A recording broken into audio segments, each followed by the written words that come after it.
is to help children learn important social and emotional skills, things like cooperation and how to handle emotions. And one great way to implement this is to have regular family meetings. We're finding out how these meetings can help in today's relationship reboot. Joining us now is our relationship guru, Dr. Kirsten Lynn-Seal. Kirsten, great to have you with us. Great to be here. Regular family meetings. What is the goal of this? So the goal of this is really, so the parents obviously would be sort of the drivers on this to say, you know what, we need as a family a time to all get together where we can talk about issues that come up. Some of the issues could be like, why will Paul never clean his room? That was an agreement we had. Or when does Cindy do the dishes? Next year? The year after? Right? So kind of like it can be, but it can range, right? It can range from anything as small as sort of chores, or where will we go on vacation? You know, if we're going to have a vacation, all sorts of things, all the way up to the really difficult topics. It's not just an airing of the grievances, it's including the kids in the conversation. Exactly. Okay. So, you know, if we want to raise sort of emotionally sort of solid, emotionally intelligent and independent thinkers, one of the ways we need to be able to do that is to invite them into the conversation, right? And so it's not a democracy really, because pretty much still what the parents say at the end of the day needs to go. That's really important for family structure. However, having the kids in there in the conversation says we value your voices. We're going to model respectful conversation around this.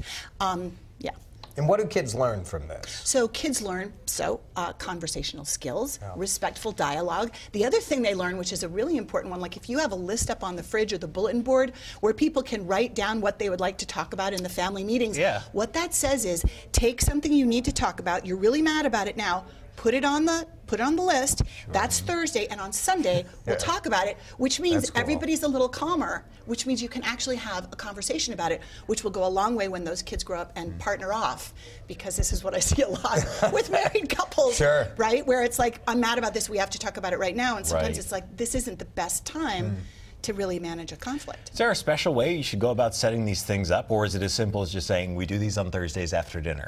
You know what, either way. It's nice to get the buy-in from the kids, and one of the other important things is to make sure you're not using a family meeting just for the parents to have another time to lecture and speak, right? So again, learning about listening is really important. But yeah, just saying, you know, weekly or bi-weekly is what I would recommend. Keep it short. You know, so it's like, you know, 20 minutes, 30 minutes, I think is a good amount of time to feel like everybody's got, you know, got their little say. And if then something rolls over, you can just be like, well, we'll deal with it next time, because we'll table this discussion until our next meeting. Exactly. If you are a family that has meals together every night, which we know not all families do, not enough families do.